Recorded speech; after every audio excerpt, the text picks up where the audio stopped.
Assalamualaikum teman-teman. Kenalin, nama saya Wiana Sekar Asri, mahasiswa semester 3 kelas A, Poltekkes Kemenkes Palembang, Prodi Keperawatan Lubuk Linggau.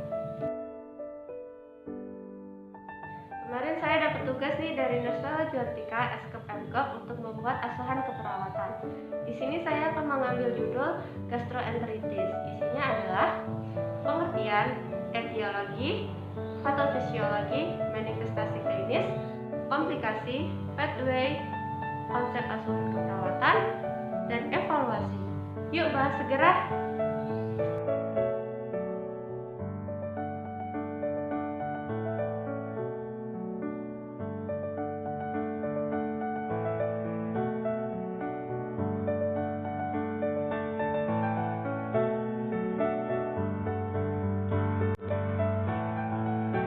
Eskep gastroenteritis, Wiana Sekar Asri, semester 3 kelas A, PO 7123-219, dosen pembimbing Nursela Juartika Eskep Pemkep. Pengertian: diare adalah buang air besar, defekasi dengan tinja berbentuk cair, setengah padat, kandungan air lebih banyak dari biasanya, lebih dari 200 gram atau 200 ml per 24 jam, menurut Sudoyo 2006.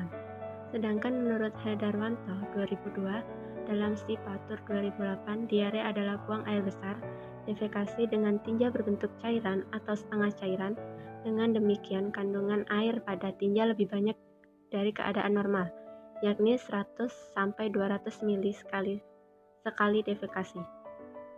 Menurut WHO, diare merupakan buang air besar dalam bentuk cairan lebih dari 3 kali dalam satu hari, dan biasanya berlangsung selama 2 hari atau lebih. Etiologi pada diare menurut Masjur dan kawan-kawan 2003 ialah A. Faktor infeksi, B. Faktor malabsorpsi, C. Faktor makanan. Patofisiologi 1. Gangguan osmotik akibat terdapatnya makanan atau zat yang tidak diserap akan mengembangkan tekanan osmotik dalam rongga usus. 2. Gangguan sekresi akibat rangsangan tertentu, misalnya oleh toksin, pada dinding usus.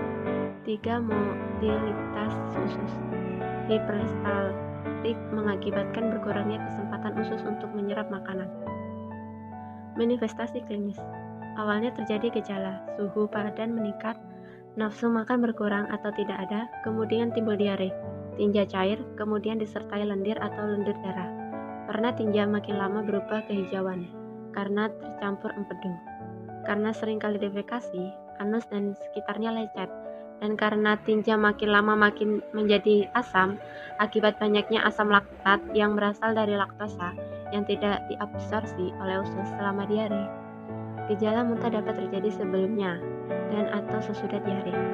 Seseorang yang tidak dapat perawatan yang baik selama diare akan jatuh pada keadaan seperti dehidrasi, gangguan keseimbangan asam basa, hipokalmia, gangguan gizi, gangguan sirkulasi.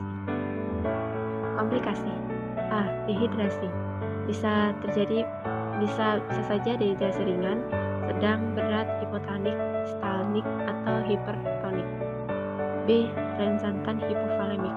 C. Hipokalemia. D. Hipoglikemia. E. Intoleransi laktosa sekunder sebagai akibat defisiensi enzim laktase karena kerusakan fili mukosa usus halus. F. Kejang, terutama pada dehidrasi hipotonik. G. Malnutrisi energi protein, karena selain diare dan muntah, penderita juga mengalami kelaparan. Berikut contoh pathway dari diare. Oh iya guys, di konsep asuhan keperawatan gastroenteritis ini ada isinya lagi loh, yaitu pengkajian, diagnosa, dan intervensi. Yuk bahas lagi. Konsep asuhan keperawatan gastroenteritis. Yang pertama itu ada pengkajian. Di dalam pengkajian berisi tentang identitas pasien, B. Keluhan utama, C. Riwayat penyakit masa lalu, D. Riwayat kesehatan sekarang, E. Pemeriksaan fisik. Yang kedua ada diagnosa. Yang pertama itu saya mengambil diagnosa diare berhubungan dengan inflamasi gastrointestinal.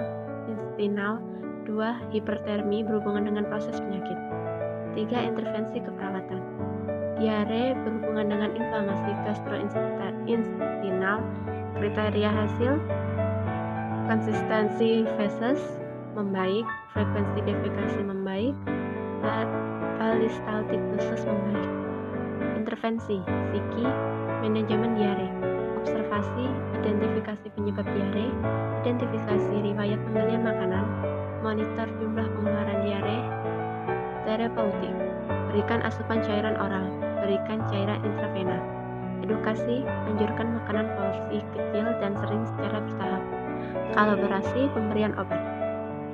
Yang kedua ada hipertermi berhubungan dengan proses penyakit.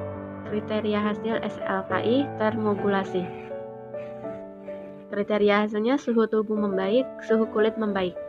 Intervensi psiki manajemen hipotermia. Observasi, identifikasi penyebab hipotermia. Monitor suhu tubuh. Terapeutik, sediakan lingkungan yang dingin, longgarkan dan lepaskan pakaian. Berikan cairan oral. Edukasi, anjurkan tirah baring.